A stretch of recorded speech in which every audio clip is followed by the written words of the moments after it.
I honestly thought of you right away. As soon as Titans Well, I Ravens. got a text from you right away. I did. Yeah, I did. And because I just remember. I remember these were my the days when I was on SportsCenter with Stu, and then and NFL Network started in 2003, so that's kind of on the back end of the Titans Ravens year in year out rivalry. It was just on. It was on when you were in the backfield and there's Ray Lewis on the other side of the line of scrimmage. Yeah, those were some nasty, nasty battles, man. I mean, it was physical. It was pure hatred between both organizations, between us and Ray, between the teams alike. But there was much respect there as well, as you can imagine. And when we were in the same division in the old AFC Central, we would see them twice a year. Pittsburgh twice a year, Jacksonville twice a year. So it was a black and blue division. And when we played them in the early 2000s, when we were in the same division, you knew what type of game it was going to be.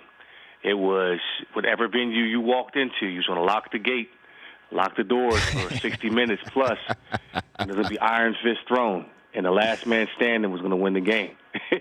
And you did a lot of jawing. Physical battles was brutal. You did a lot of jawing with Ray too. You got a good story about John going to grill with Ray? Wow. Yeah, I would say, I think back in, I know in 2003, we played them in Baltimore for the an AFC wildcard game. I dislocated my shoulder early in the game, and, playing in Baltimore, those fans, they get on top of you. It is a buzzsaw. It's a hornet's nest in there. And I just recall the fans just really jawing at me as I went into the locker room, and I was thinking to myself, there's no way I can sit out this game, not this one, because this will not be the last image they have of me walking off the field and with the harness on my shoulder. And I just remember sometime in the third quarter, I came back, had the shoulder strapped up, and I had met Ray on the sideline, and I wound up getting a stiff arm on him, and we got up and we got back in each other's faces, and it was just one of those intense moments where, I got you, you got me, and we just going back and forth, and Terrell Suggs got involved, and the rest of the Ravens got involved, and it was just one of those battles within the battle that you knew you had to overcome. It was one thing to go against the defense, but it's another thing when you have a fierce competitor or just on the side that wants to take you out of commission. And that's what you have to fight. There are games when you just go into and you have to intellectually try to beat a team, and out-scheme them and so forth.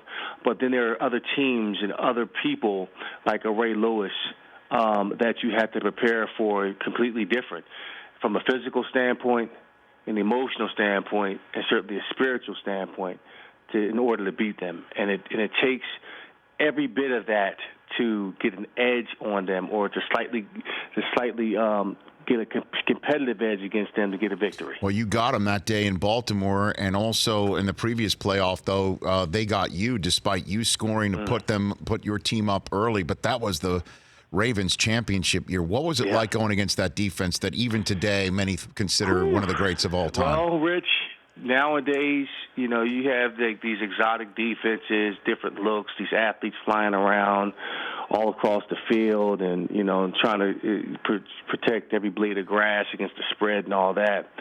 Well, the Ravens were built cover two, and that was it.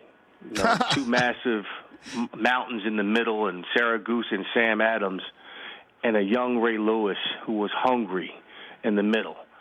And they were bounty hunters across that defense. Everybody could hit. Everybody was disciplined. And everybody wanted to put you out of commission. And to play that defense was difficult because you couldn't run outside, you couldn't run inside. They would eat up the gaps. And we had a physical front, too, in terms of our offensive line. So you had to come downhill right now, and you had to attack them. There was no other way around it. You weren't going to out-scheme them. You weren't going to do any of that.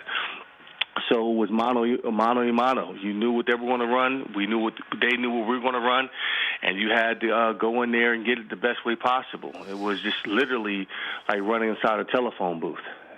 Eddie George here on the Rich Eisen Show. What was McNair like on those game days against the Ravens? Man, Steve was really the quiet type. Okay. Wouldn't say a whole lot. He would just let his game speak for him. But Mac was a warrior. And back then, before he went to the Ravens, we couldn't stand Baltimore, because you knew it was going to be a physical fight for them. And you had to, really be on guard at all times with Baltimore, because they would hit you, well after the whistle, and it was okay.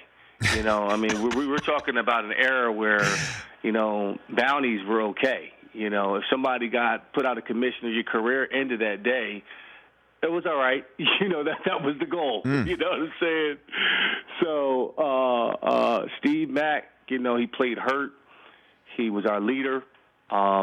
And a lot of those games, man, he was not going to miss one of those games at all, even with a bruised sternum or a broken toe or his arm falling off of his arm or just hanging by the strands of the fibers of his muscles. He was going to be out there on that field playing. For more of the Rich Eisen Show, tune to Audience Channel 239 on DirecTV for free on BR Live or download the Rich Eisen Show app.